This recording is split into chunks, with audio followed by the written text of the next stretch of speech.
18 தர்பார் வந்துட்டாயா. வணக்கம் மக்களே, வழக்கம் போல இன்னைக்கும் ஏகப்பட்ட விஷயத்தை கொண்டு வந்திருக்கோம். சுவாரஸ்யத்துக்கு கொஞ்சமும் பஞ்சம் இருக்காது. தர்பாரை தொடங்கிடலாமா?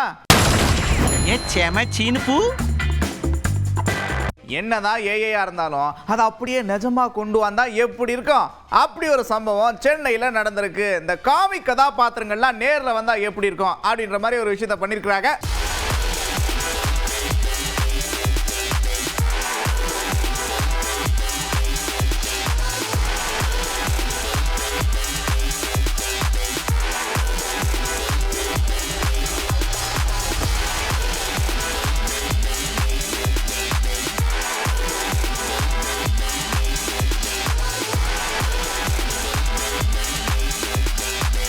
இந்த சென்னையில் விமான சாகச நிகழ்ச்சிலாம் பார்த்துருப்பீங்க. ஏகப்பட்ட சம்பவம் நடந்துச்சு. எல்லாத்தையும் செய்தியிலையும் பார்த்துருப்பீங்க. இப்போ பெங்களூர்ல விமான சாகச நிகழ்ச்சி நடக்குது. 4 நாளைக்கு நடத்துறாங்க.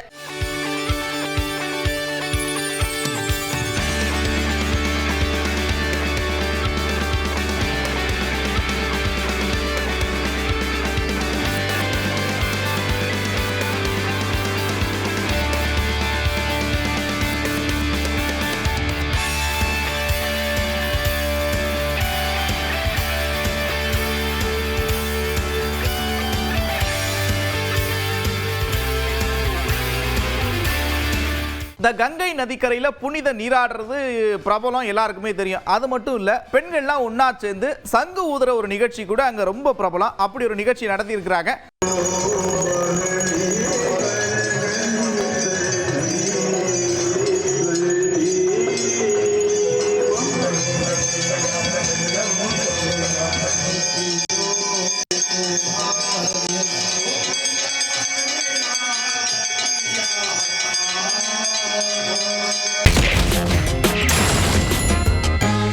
தம்பி, அடுத்த முதல்ல கேளுங்க. நாங்க எல்லா மாநிலத்தையும் யோசிச்சு எல்லா மக்களை பத்தியும் சிந்திச்சு ஆலோசனை நடத்தி ஒரு பட்ஜெட்டை கொண்டு வந்திருக்கிறோம். நியாயமா பார்த்தா நீங்க வரவேற்கணும். அதை விட்டு இப்படி குறையெல்லாம் சொல்லிட்டு இருக்கிறீங்க. ஒருத்தங்க கூட மிஸ் பண்ணாம எல்லாத்தையும் கொண்டு வந்திருக்கோம் தெரியும்ல அப்படின்னு பட்ஜெட்டை பத்தி அண்ணன் விளக்கத்தை கொடுத்துருக்கா. அப்படி புரியுதா? இவ்வளவு ஒரு தீவிரமான பட்ஜெட்டு, மக்களுக்கு உபயோகமான இருக்கின்ற பட்ஜெட், மக்கள் பயன்பெறுகின்ற பட்ஜெட். கிட்டத்தட்ட 25 கோடி பேர் 7 மணிலேருந்து மேலே கொண்டு வந்திருக்கிறோம். புரியுதா?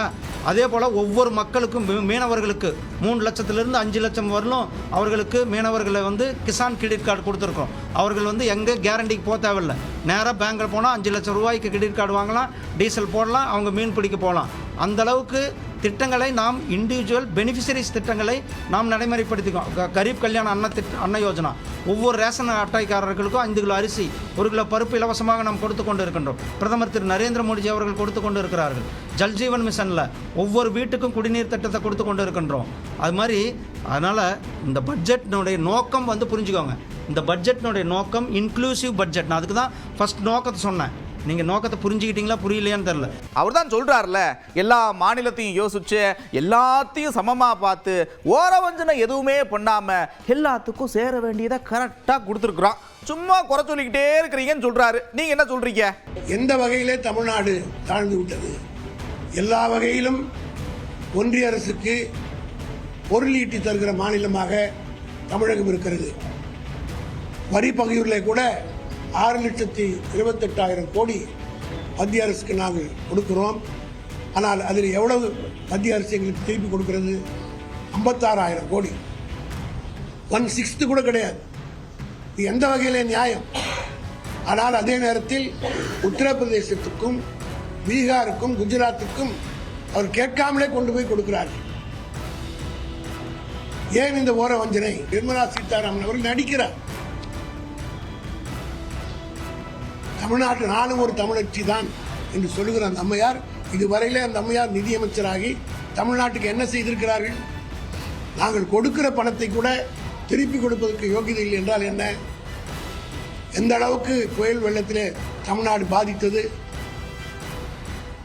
நிதி நிலைமை சரியில்லை, எங்களுக்கு நிதி கொடுங்கள் என்று, சேர வேண்டிய நிதியிலிருந்து கொடுங்கள் என்று கேட்டால் கூட கொடுக்க மறுக்கிறார்கள். இப்ப இவங்க என்ன சொல்றாங்கன்னா திராவிட மாடல்னா என்ன அப்படின்ற ஒரு விளக்கத்தை கொடுத்திருக்காங்க. என்ன திராவிட மாடல் ஒண்ணும் இல்ல, இப்ப மத்திய அரசு மேல குறை சொல்லிக்கிட்டே இருக்கணும், அப்புறம் மாநிலத்தில் ஏதோ பிரச்சனை வச்சுங்களேன் அதிமுக மேல முன்னாள் ஆட்சியர்கள் மேல குறை சொல்லிக்கிட்டே இருக்கணும், இப்படி தான் திராவிட மாடல் அப்படின்னு ஒரு புது விளக்கத்தை கொடுத்திருக்காங்க. எப்பவுமே ஆளுங்கட்சி எப்படின்னா தங்களை ஒரு பிரச்சனையிலிருந்து காப்பாத்தி கொள்வதற்காக மத்திய அரசு மேல பழிய சொல்லிட்டு அதுல இருந்து தப்பிச்சுக்க பார்ப்பாங்க. இல்ல தமிழக பிரச்சனை என்றால் ஏற்கனவே ஆட்சி செய்தவர்கள் மேல குற்றம் சொல்லி அதுல இருந்து தப்பிச்சுக்க பார்ப்பாங்க. இதுதான் திராவிட மாடல் ஆட்சியினுடைய ஒரே உதாரணம். அந்த வகையில இன்னைக்கு கல்விக்கு மட்டும் இல்லை, இன்னைக்கு விவசாயம், மழை வெள்ளத்தால் பாதிக்கப்பட்ட விவசாயிகளுக்கு டெல்டா மாவட்டத்தை சேர்ந்த முதல்வர் என்ன நிவாரணம் வழங்கியிருக்காருன்னு நான் கேட்கிறேன். எதுக்கெடுத்தா நானும் டெல்டாக்காரன் தான் அப்படின்னு சொல்றாரு முதல்வர். நான் போயிட்டு வந்தேன் மயிலாடுதுறை, தஞ்சை, திருவாரூர், நாகை எல்லாம். இது வரைக்கும் முதல்வர் ஒரு வாட்டி கூட போய் பாதிக்கப்பட்ட விவசாயிகளை பார்க்கல. எப்ப பாரு மத்திய அரசையே டிபெண்ட் பண்ணி நம்ம இருக்கிறதுக்கு தமிழக அரசு எதற்கு? அப்ப தமிழக அரசின் நிதி எங்க போகுது? புத்தன் இயேசு காந்தி பிறந்தது பூமியில் எதற்காக, தோழா ஏழை நமக்காக அப்படின்ற மாதிரி இங்க எல்லாரும் ஒற்றுமையா தான் இருக்கிறோம். எப்பெல்லாம் இவங்க ஆட்சிக்கு வராங்களோ அப்பெல்லாம் இந்த மாதிரி பிரச்சனையை தூண்டி விட்டுட்டே இருக்கிறாங்க. இதுல ஏனோ எல்லா அரசியலுங்க அப்படின்னு தொடர்ந்து பேசியிருக்கிறாங்க. அண்ணன் தம்பிகளாக இந்துக்களும் இஸ்லாமியர்களும் இன்று நேற்று இல்ல, எத்தனையோ வருஷமா இங்க வாழ்ந்துகிட்டு தான் இருக்காங்க. இவ்வளோ வருஷம் வராத புது பிரச்சனையா இப்ப வருது. இதுக்கு பின்னாடி முற்றிலும் அரசியல் தான் இருக்கிறது.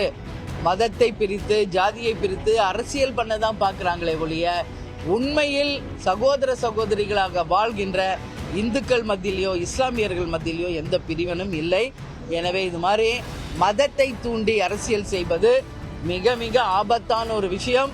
இது எப்போதுமே திமுக ஆட்சிகளுக்கு வந்தா இது மாதிரி விஷயங்களை செய்வது அவங்களுடைய வழக்கம்.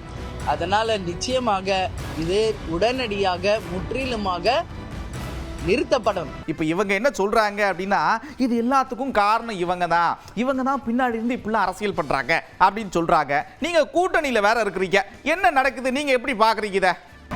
திருப்பரங்குன்றத்தை சுற்றி இருக்கிற மக்கள் அனைவரும் இந்து இஸ்லாமியருங்கிற எந்த முரண்பாடும் கிடையாது. இது வழக்கமாக நடப்பது தான். ஆடு வெட்டுறது, கோழி வெட்டுறது அங்கே நடக்கும். அதே மாதிரி இங்கே என்ன நடக்குமோ, முருகன் கோயிலில் இங்கே என்ன நடக்குமோ, அங்கே சக்கரை பொங்கல் நிவர்த்தி நடக்குமோ, இங்கே என்ன நடக்குமோ இது நடக்கும், தொடர்ந்து நடந்து கொண்டிருக்கிறது. வெளியாட்கள் வேண்டுமென்றே கழகங்களை உருவாக்குகிறார் என்று தான் அங்கே இருக்கிற மக்கள் சொல்கிறாங்க. இப்படிப்பட்ட கழகங்களை உருவாக்குவதன் மூலமாக மக்களை மத ரீதியாக பிளவுபடுத்தி தங்களது குறுகிய அரசியல் நோக்கத்தை நிறைவேற்றிக் கொள்வதற்கு பாஜக முயற்சிக்கிறது. இப்படி வட மாநிலங்களில் பல்வேறு இடங்களில் அயோத்தியில் பாபர் மசூதியை இடிச்சிட்டு அங்கே ராமர் கோயில் கட்டி அதனால் அரசியல் ஆதாயம் பெறலாம் என்கிற முயற்சி அங்கேயே தோற்று போனது நாடாளுமன்ற தேர்தலில். அதுபோன்று இங்கேயும் தமிழ்நாட்டிலையும் ஏதாவது செய்து இப்படி ஒரு மத கலவரங்களை உருவாக்கி அதன் மூலமாக அரசியல் ஆதாயம் பெறலாம் என முயற்சிகளை மேற்கொள்கிறார்கள். அந்த முயற்சிகள் ஒருபோதும் வெற்றி பெறாது. ஒரு பக்கம் திருவிழா குளம் கொண்ட தஞ்சாவூர்ல நாய் கண்காட்சி நடந்திருக்கு. செல்ல பிராணிகள்லாம் கூட்டிட்டு வந்து ரகரகமா விதவிதமா காமிச்சிருக்கிறாங்க.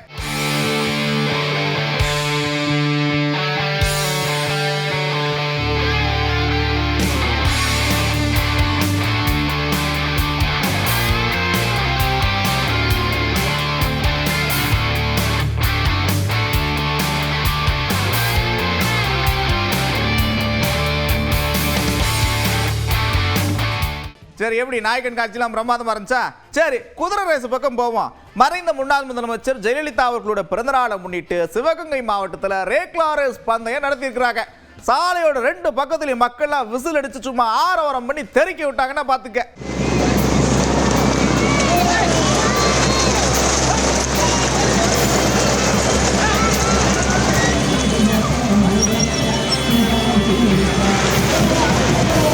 என்னப்பா நீங்களா ரேக்லா ரேஸ் நடத்துற, நாங்க மட்டும் என்ன சும்மாவா அப்படின்னு கண்டாங்கிப்பட்டி மக்கள் என்ன பண்ணிருக்கிறாங்கன்னா மஞ்சு விரட்டு நடத்தி இருக்கிறாங்க.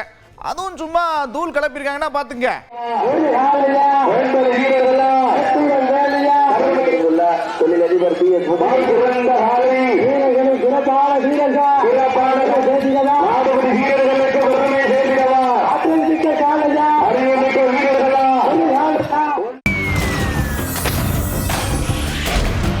ஹை அங்க பாரு வானவில் அப்படின்னு வானவில பார்த்த உடனே எல்லாரும் ஆச்சரியமா பார்ப்போம், சிரிப்போம், ரசிப்போம், ரசிச்சு பார்ப்போம்.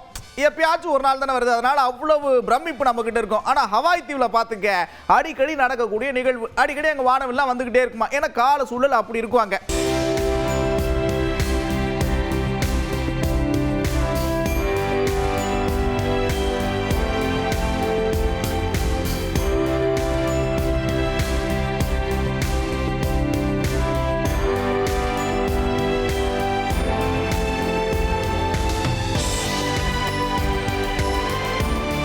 ரஷ்யாவுடைய மாஸ்கோ பார்க்ல ஒரு திருவிழா நடத்தியிருக்கிறாங்க. மக்கள்லாம் சேர்ந்து சும்மா வண்ணமயமா இருக்கு. பாப்போமா?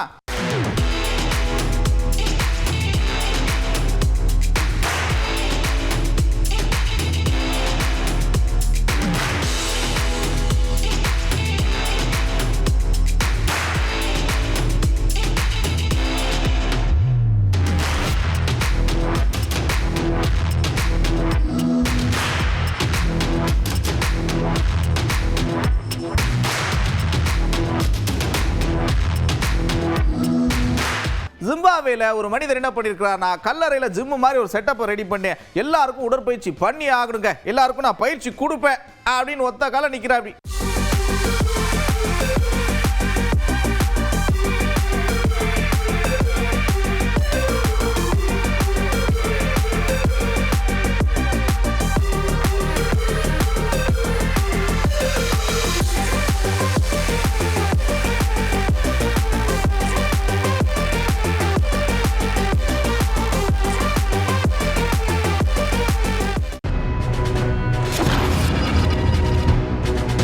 இப்போ மக்கள்கிட்ட ஒரு கேள்வியை முன் வச்சிருக்கிறேன் பார்த்துக்க. நாய்களால் நீங்கள் என்ன மாதிரி பிரச்சனைகள்லாம் சந்திச்சிருக்கிறீங்க, நாய்களை கட்டுப்படுத்த என்ன பண்ணணும் அப்படின்னு கேட்டிருக்கோம். மக்கள் பல விதமான கருத்துக்களை சொல்லியிருக்கிறாங்க. பார்ப்போமா?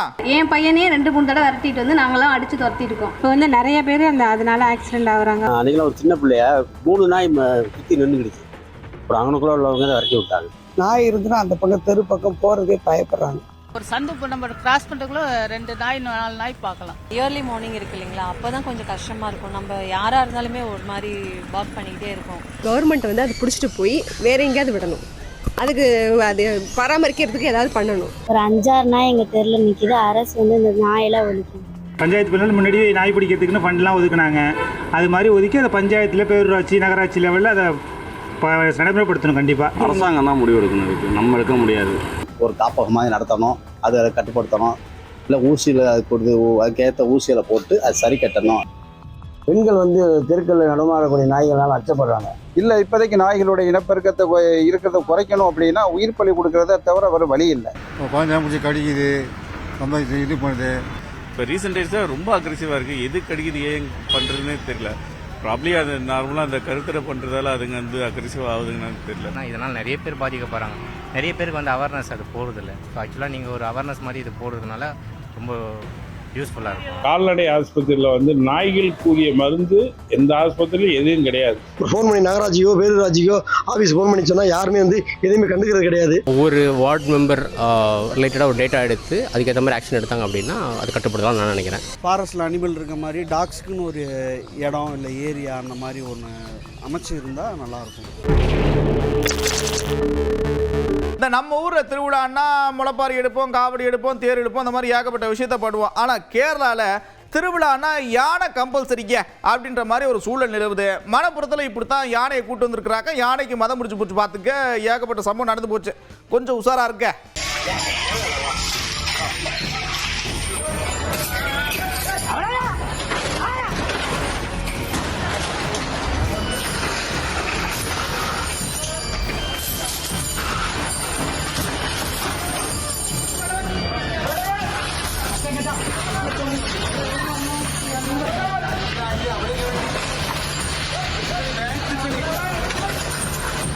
தை மாதம் மறந்துட்டாலே அடுத்தடுத்து முகூர்த்த சீசன் தொடங்கிடும். நிறைய கல்யாணம்லாம் நடந்துட்டு இருக்கோம். எல்லாம் கொஞ்சம் ஜாகிரதையாக இருங்க. ஏன் சொல்கிறேன்னா, இந்த ராஜஸ்தானில் இப்படி தான் ஒரு கல்யாணம் நடந்திருக்கு பார்த்துங்க. கல்யாணம் வீட்டில் பையில் நகை இருக்கிறத நோட்டை விட்டு அப்படியே நைஸாக ஒரு பையன் தூக்கிட்டு போயிருக்கான். கொஞ்சம் சூதானமாக இருக்க.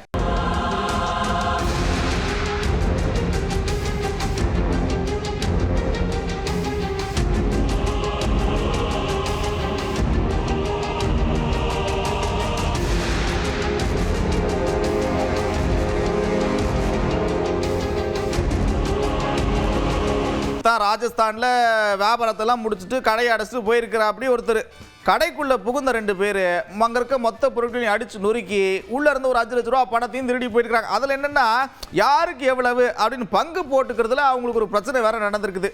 கடை வச்சிருக்கிறவங்களாம் கொஞ்சம் சூதானமாக இருந்துங்க.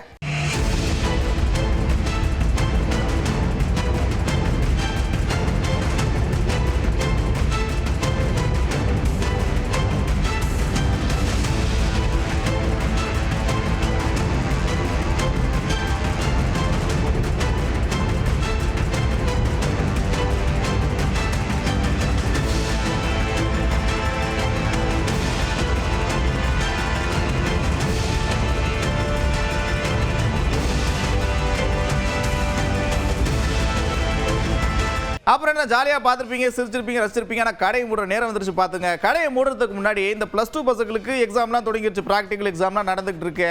வீட்டில் பேரண்ட்ஸ் பயங்கரமாக ப்ரெஷர் கொடுக்காதீங்க, ஜாலியாக படிக்க விடுங்க, நல்லா எழுதுவாங்க. எல்லாருக்கும் ஆல் தி பெஸ்ட். மறுபடியும் இதே மாதிரி ஒரு தர்பாரில் உங்களை சந்திக்கிறேன். அதுவரை விடைபெறுவது நான் நந்தா. இது 18 தர்பார். 18 தர்பார் வந்துட்டாயா.